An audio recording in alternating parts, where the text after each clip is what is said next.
อันนี้ก็คือเป็นบอนอาบน้ำของพวกเฮาแล้วก็ชาวบ้านในเขตละแวกนี่นะพี่น้องนะนี่นะกะเขตนี้ละนะอันนี้นี่คือบอนอาบน้ำทั้งหมดเลยนะพี่น้องนะแล้วแต่คนสิอาบมักวันใดก็อาบวันนั้นแต่ว่าพุ่นนางเมย์กับสาวนี้นี่พากันอาบน้ำอยู่พูนเนาะขึ้นไปอาบอยู่หัวเพิ่น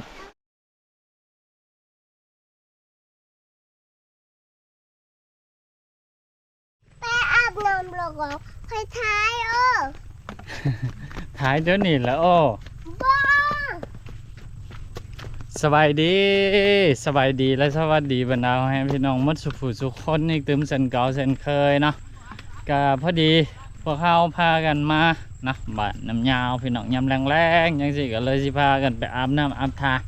นี่แหละก็เลยสิพาทุกคนนะไปเบิ้งบรรยากาศบ่อนอาบน้ำของพวกเขาว่าเป็นอะไรนะบ่อนที่อาบน้ำอาบทาของประชาชนในเขตละแวกนี้เนาะก็เป็นน้ำห้วยนะพี่น้องนะเป็นน้ำห้วยนี่มันนี่ก็ไปกับนางเมย์เนี่ยสบายดีกล่องเด้สบายดีเด้อุ้ยว่าสบายดีซ้ำพี่แม่สบายดีกล่องกันไหมไปเบิ้งฝุ่นไปเบิ้งฝุ่นทางไหนสบายดีกล่องกันเอาไหมสบายดีใช่ไงไปช้างไปอาบน้ำทาไปอาบน้ำทายุก็ได้น้ำทาไปเดี๋ยวนางพาไปเบิ้งเนาะมันนี่ก็ไปกับลูกสาวแล้วก็กับทางสาวนี่นะนี่สาวนี่ก็สบายดี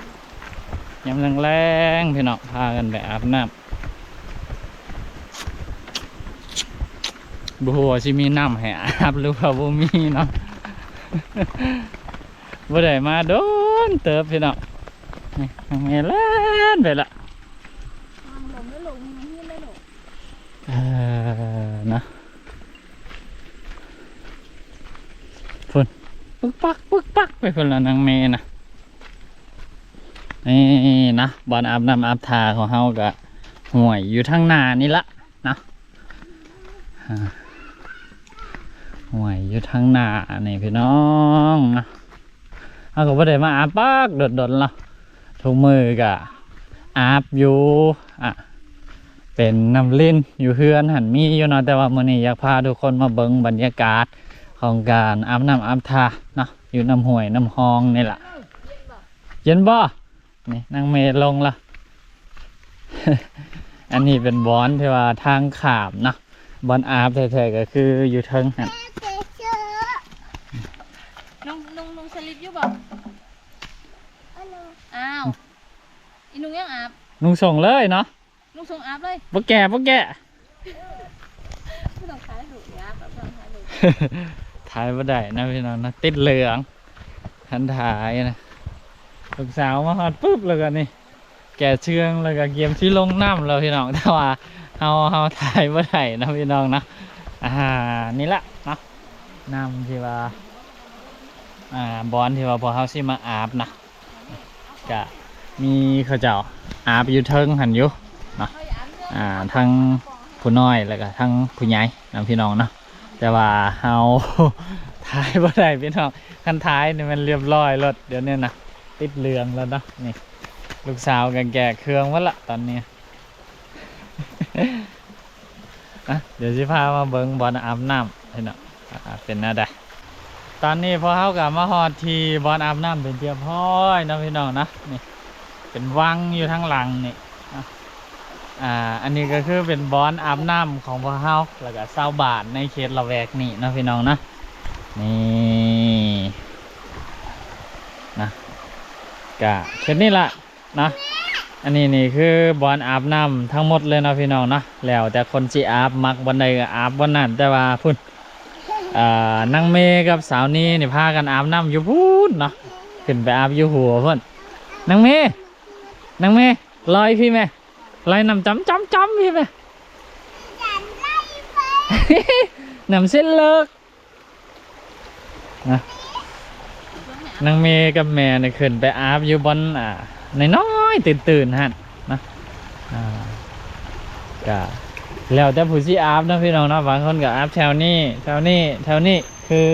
อาบได้หมดเนาะเขตนี้กะนี่นะบอนอาบน้ำกะถ่ายพอหอมปากหอมคอเนาะพี่น้องเนาะนี่เด้อบอนอาบน้ำอยู่ในหมู่บ้านของบ่าวดำนะพี่น้องเนาะก็คืออาบกันยังซี่เลยนะผู้ที่มักลอยมักนั่นก็มาลอยอยู่แถวนี้ล่ะนี่คุณเบิ้งนางเมย์กับแม่เนี่ยจะกินน้ำมา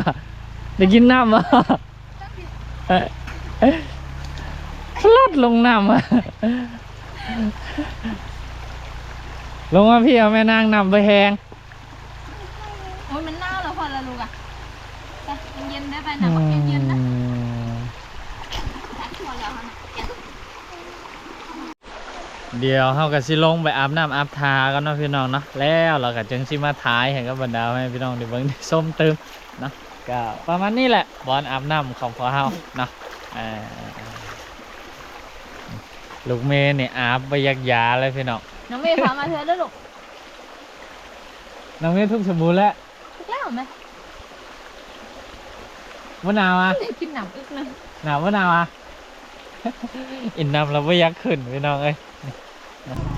ก็โอเคเนาะทุกคนตอนนี้ก็พวกเขาก็อาบน้ำอาบทากันเป็นเทียบห้อ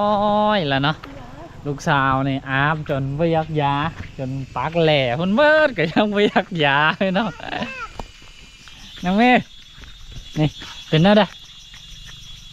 คักว่าอาบน้ำ อยากโซ่เครื่อง โอ้งามแท้เบิกชุดสีชมพูเนาะ ที่ชมพูกัน นี่อันนี้สีชมพูดูเนาะ เสือสินะ เสือสีเหลืองเนาะ ที่สม งามแท้เนาะลูกสาวนี่แบบมักขนาดลอยน้ำเนี่ยไม่อยากออกเลยพี่น้อง ผอมแม่เศร้าผอมพอ พอแม่เศร้าพอมพอ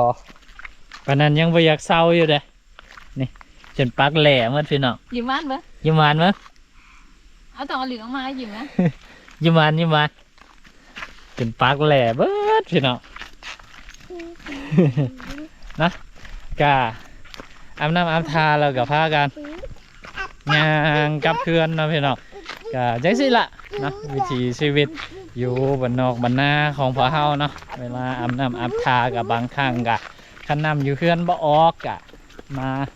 อาบอยู่น้ำห้วยน้ำหองจังสิบางเทื่อบางครั้งเนาะคันน้ำอยู่หออยู่เพื่อนออกไปอยากมาห้วยสิกะอาบอยู่หออยู่เพื่อนนะแต่ว่าสะดวกแท้ๆนี่ตามสไตล์คนแต่ก่อนเนี่ยก็คือต้องลงห้วยทุกๆแรงแหละทั้งผู้เฒ่าผู้แก่ทั้งผู้หญิงผู้ชายทั้งผู้แส่ผู้สาวผู้บ่าวยังก็คือพากันลงมาอาบน้ำจังสีเบิดเนาะ ลุงสาวนี่มักแทมมักว่าอาบน้ำห้วยเป็นควันแด้นะมวนบ่คักบ่เมคัก ได้ลอยน้ มือนมาแทมบ่ กินอันนี้ ำ มือนมาแทมบ่ ไอ้ลูกอีกินหมา มักจ้ะ เอาพุก โอ้พอดีกิน กินให้มันคันแล้วหนูไก่บ่ พอดีกินตอนนี้ก็กลับมาหอเทือนเป็นเจี๊ยบห้อยแล้วนะนางเมย์ก็อยากได้วิ่งไปสอนน้ำ นี่นะบรรยากาศยามแรงๆพี่น้องนะอยู่บ้านเฮามีเป็ดมีไก่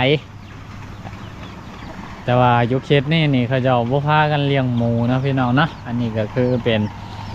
เขตบ้านน้ำยาวพี่น้องนะเป็นบ้านของทางสาวนี่นะนี่อันนี้ก็คือเป็นหอเป็นเฮือน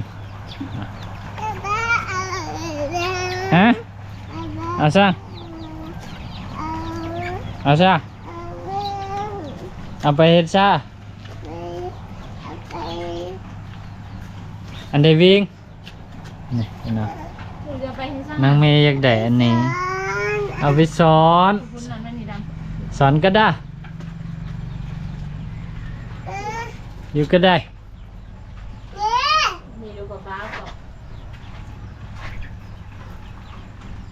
หนูเอาไปซ่า เอาวิ่งอ่ะ วิ่งแป๊ะเลยลูก แป๊กก็สอนเนาะ อันนี้ก็แป๊ะเหมือนกันเหรอ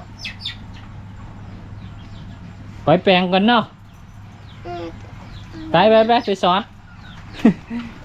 เชี่ยวยิงนี่ไปสอนนะท่านพี่น้องโอ้ยลูกสาวไปสอนก็ได้ ฉันจะบ้านอีจ้าดิ สอนอยู่วันนี้จ่ายนะพี่น้องเนาะนี่กะประมาณนี้ละนะบรรยากาศอยู่บ้านเฮาต้องไปได้ต้องไปมันคำแล้วเหมือนค่อยไปที่ไปสอนว่าฉันนั่งไปน้ำผ้ามุ้ยไปน้ำดู